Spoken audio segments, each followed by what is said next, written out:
nombre es Evelyn Bustamante, soy nutricionista de la Universidad de Chile y bienvenidos al módulo 1, sesión 3, en donde hablaremos del almacenamiento y conservación de alimentos.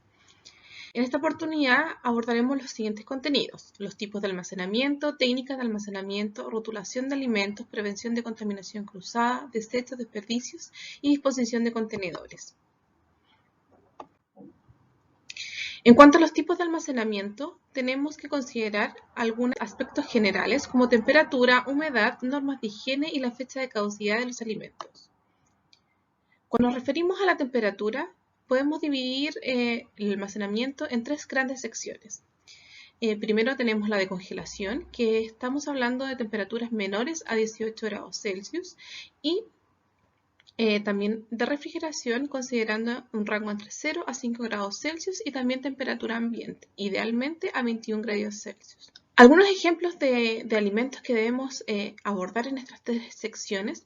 Tenemos, por ejemplo, la temperatura ambiente, en donde también se puede llamar despensa o bodega, y principalmente vamos a almacenar alimentos no perecibles, tales como harinas, pastas secas, azúcar, puré instantáneo, leguminosas, aliños, aceites, conservas, enlatados, productos para reconstituir como sopas, flanes, jaleas, productos deshidratados y también algunas frutas y verduras frescas. Por otro lado, en refrigeración tenemos mantequilla, margarina, lácteos como queso, quesillo, yogur, cecinas, embutidos, huevos, carnes y pescados frescos que nos han sido congelados, algunas frutas y verduras, leches, cremas y salsas una vez abiertas, tales como mayonesa, ketchup, mostaza, una vez que estén abiertas sí o sí deben estar en refrigeración.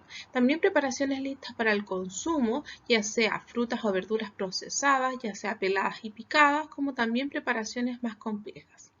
Por otro lado, en temperaturas de congelación, en menos 18 grados Celsius o inferior a esto, debiesen estar todos los alimentos congelados que no se utilizarán en los próximos días, tales como carnes, pescados, mariscos, cecinas, verduras y frutas que hayan sido congeladas. Habitualmente podemos comprar ciertas frutas y verduras congeladas u hortalizas que también sean congeladas. Habitualmente lo podemos llamar como frisados, estos alimentos como el choclo congelado, poroto verde, etc. También preparaciones que no van a ser consumidas dentro de los próximos días, podemos congelarlas para que en el fondo nos puedan durar más tiempo. Otra cosa importante es que debemos considerar que las condiciones del almacenamiento que están indicadas por el proveedor se deben respetar. Otro factor a considerar es la humedad. Los alimentos no debiesen estar nunca almacenados directamente al sol, como también debiesen estar alejados de fuentes de humedad, puesto que la humidificación puede afectar la palatabilidad de estos alimentos, afectando a la crocancia, por ejemplo, y el consumidor va a ver diferencias en lo que es una crocancia habitual de ciertos alimentos, como por ejemplo el pan. La sobreexposición al sol también va a resecar, por lo tanto, también la percepción del consumidor va a ser distinta. En el caso de la humedad también pudiese generar aglutinaciones. Si bien es cierto, hay algunos alimentos que deben estar en temperatura ambiente, no por eso van a estar en lugares que sean concentrados de temperatura o cerrados. Se requiere que exista una adecuada ventilación siempre y cuando esto no genere la presencia de vectores o insectos que puedan venir con estas corrientes de aire. Lo ideal sería poder contar con sistemas de extracción de aire. Las normas de higiene son básicas en toda la producción de alimentos, desde la recepción hasta la distribución de cualquier materia prima. Por lo tanto, las instalaciones, los manipuladores y el resguardo de las materias primas debe ser algo básico para poder tener almacenamientos correctos.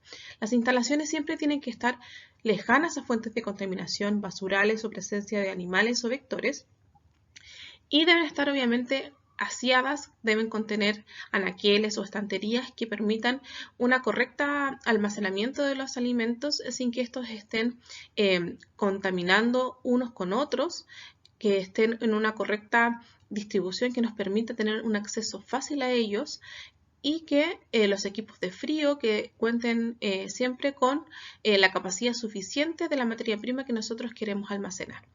Los manipuladores, por tanto, deben estar siempre aseados y con una correcta higiene, considerando que los manipuladores de alimentos no solamente son quienes elaboran alimentos, sino que también todo aquel que manipula, ya sea la recepción, almacenamiento y también en la distribución. En cuanto al resguardo de las materias primas, deben estar siempre sellados herméticamente, ya sea en su envase original o si nosotros vamos a realizar un trasvasije, estos deben estar cerrados herméticamente, justamente para que no afecten condiciones como ya mencionamos, como la humedad.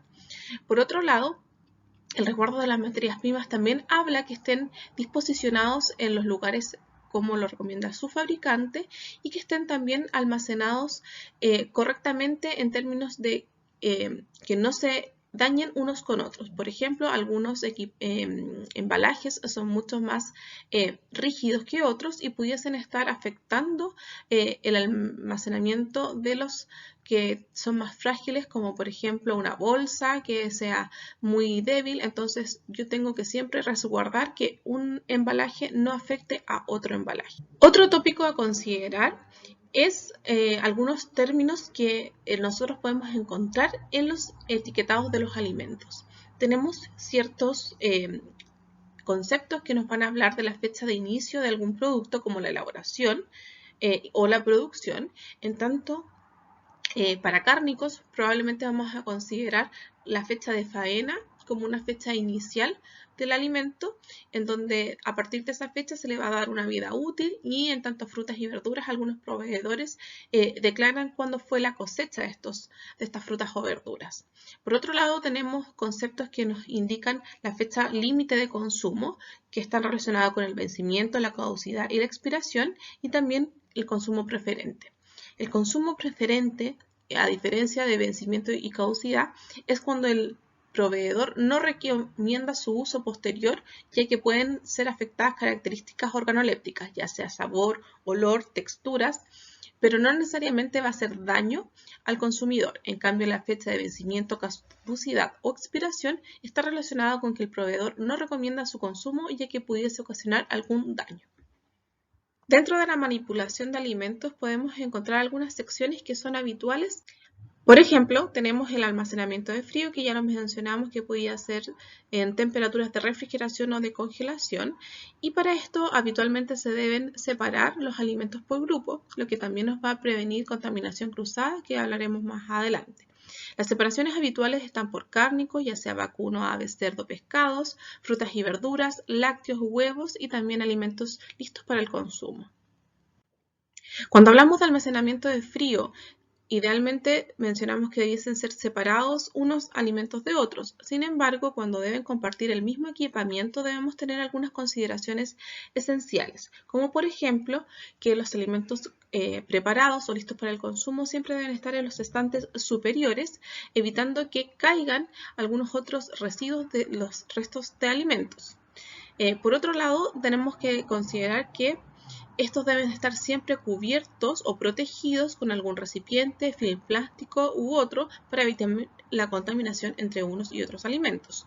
Por otro lado, la descongelación siempre va a ser recomendable hacer dentro de cámaras de frío o equipos de frío, pero siempre y cuando estos estén considerados en las repisas inferiores, y también que estos estén contenidos en algún recipiente que no permita que se derramen los líquidos productos de la descongelación.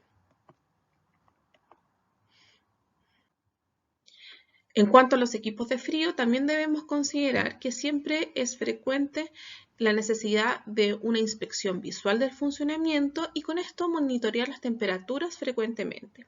Los equipos más industrializados o de mayor tecnología tienen un visor que indican a qué temperatura están funcionando. Sin embargo, hay algunos equipos que son más antiguos o de uso más doméstico que no cuentan con este visor de temperatura, por lo tanto sería recomendable utilizar un termómetro para ir chequeando las temperaturas de funcionamiento. Idealmente que este chequeo sea registrado en algún tipo de documento para que nos pueda servir como antecedente para posibles fallas y que nos vaya dando aviso y reportes en caso de alguna complicación. Se Si estos equipos no cuentan con una descongelación automática, es necesario que nosotros nos programemos para descongelar este equipamiento, ya que el acúmulo de escarcha o de hielo va a generar mal funcionamiento y también va a mermar el espacio disponible para el almacenamiento de estos. Es necesario considerar una limpieza y una desinfección diaria, semanal o quincenal según el uso que nosotros le estemos dando.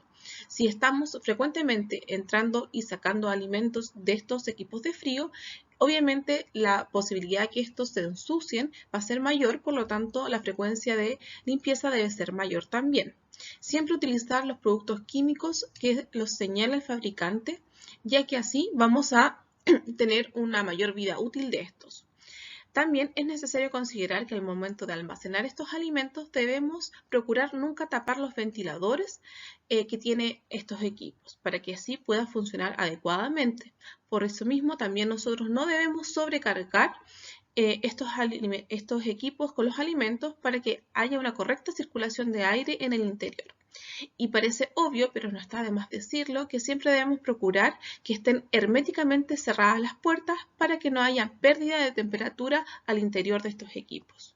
Cuando hablamos de almacenamiento de alimentos no perecibles, tenemos que considerar, como ya mencionamos, que la temperatura ideal va a ser 21 grados. Por lo tanto, en el verano es posible que esta temperatura sea más difícil de alcanzar y es necesario que exista una correcta ventilación.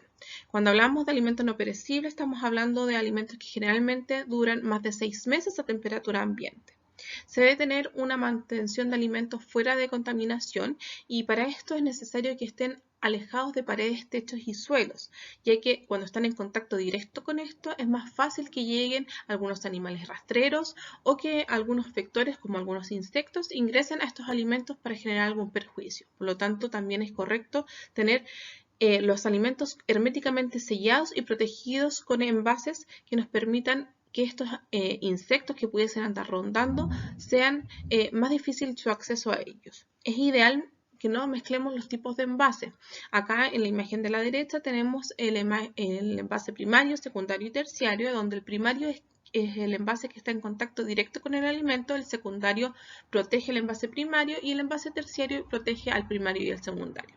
Y la importancia de esto es que el envase secundario como terciario pudiesen tener algún tipo de contaminación, ya sea biológica, química o física, generando algún tipo de perjuicio a los envases primarios y por lo tanto haciendo que estos sean más lábiles a algún tipo de contaminación o perjuicio de estos mismos. Es por esto que idealmente podemos separarlos al momento de almacenar y también es considerable que no siempre los alimentos van a tener este tipo de envase, pudiendo estar solamente considerando el envase primario como tipo de packaging o embalaje. También es importante señalar el alimento que debe estar siempre separado de algunos productos que no son alimenticios, ya sea como mantelería, menaje o utensilios, los cuales siempre deben ser almacenados de forma limpia, alejados de productos químicos y, como ya lo mencioné, separados de los alimentos. Por otro lado, los productos que son más tóxicos, como los de limpieza y desinfección, deben ser almacenados alejados de los alimentos, siempre rotulados y cerrados. Estos sí van a ser trasvasijados, idealmente que no sean envases de alimentos, ya que pudiesen generar algún tipo de accidente, y ojalá que estén siempre dentro de contenedores para evitar algún derrame por algún sismo o algún movimiento inadecuado. Lo ideal siempre va a ser ordenarlos según pH para que en caso eventual que estos se derramen no generen algún tipo de reacción química que pueda desprender gases u olores que sean tóxicos para quien los manipula.